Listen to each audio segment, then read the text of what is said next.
How to fix Elementor editor not working. In this video, I'll show you guys how you can fix if your Elementor editor is not loading. First thing you have to do is go to your WordPress and make sure that you're logged into your account. So I'm going to show you guys three methods. The first one is you're going to have to go ahead and hover over the Elementor, and then you can find the settings menu there. Click on settings. Once you get to the settings, click on advanced. And once you get it to your advanced, make sure to change the switch editor loader method.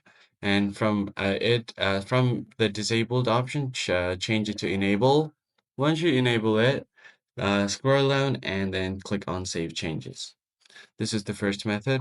The second method is to head over to your plugins and then add a new plugin. So go to the plugin, install plugins, and check all of your installed plugins here. Now you're just going to have to select all of your plugins by clicking on the checkbox. Go to bulk actions or the drop-down up top, and then select update from there, and then click on apply. Now it will update all of your plugins, and if there was any problem regarding the update, it will fix it.